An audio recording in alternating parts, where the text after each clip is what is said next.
काँग्रेसचे वरिष्ठ नेते माजी मंत्री डॉक्टर नितीन राऊत सर आपल्यासोबत आहे। भाऊ, आजचा पहिला दिवस आहे, काँग्रेसकडे विरोधी पक्ष नेता नाही, विरोधकांकडेच विरोधी पक्ष नेता नाही हाऊसमध्ये।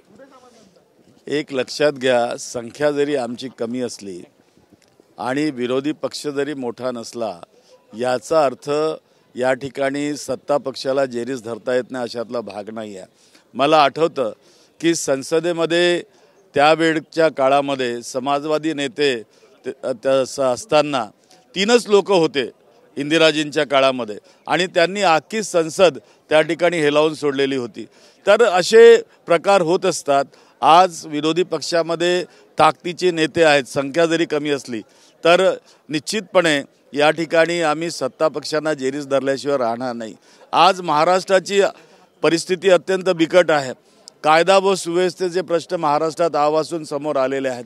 बेरोजगारीचे मोठे प्रश्न आहेत, महागाईचे प्रश्न आहेत, महिलांच्या सुरक्षेचे प्रश्न आहेत, आणि सर्वात महत्त्वाचं की ज्या विदर्भात नागपूरमध्ये हे हिवाळी अधिवेशन या ठिकाणी होत आहे, त्या हिवाळी अधिवेशनामध्ये विदर्भाचे प्रश्न हे विचारले गेले पाहिजेत। आणि त्यासाठी पश्चिम विदर्भात जर आपण बघाल तर केवळ ऑक्टोबर आणि नोव्हेंबर महिन्यात, या 2 महिन्यात 60 दिवसामध्ये 197 जर आत्महत्या होत असतील शेतकऱ्यांच्या, तर मग जाब तर सरकारला विचारलाच पाहिजे, आणि तो आम्ही विचारणार।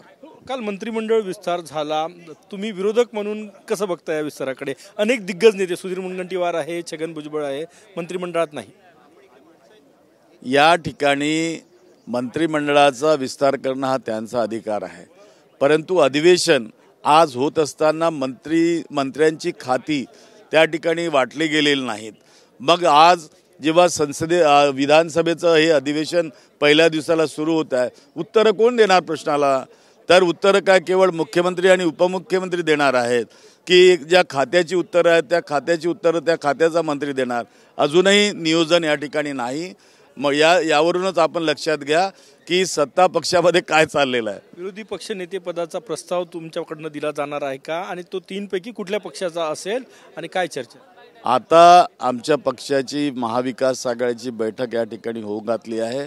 ती बैठक झाल्यानंतरच निश्चितपणे यावर भाष्य करता येईल, आणि त्यानंतर आम्ही आपणास त्याबद्दल संबंधी कळवू। शेवटचा प्रश्न, काँग्रेसचे प्रदेशाध्यक्ष यांनी पदमुक्त करण्याची इच्छा व्यक्त केली। आंबेडकरी चळवळीतले नेते म्हणून तुम्ही एक दावेदार आहात, कसं बघता याच्याकडे?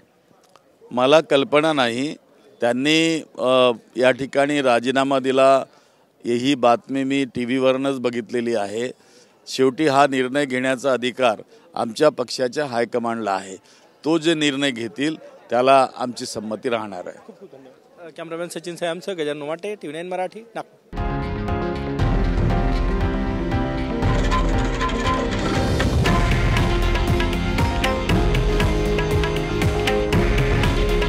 हे आहे देशातील नंबर 1 न्यूज नेटवर्क, आणि आपण पाहत आहात TV9 मराठी।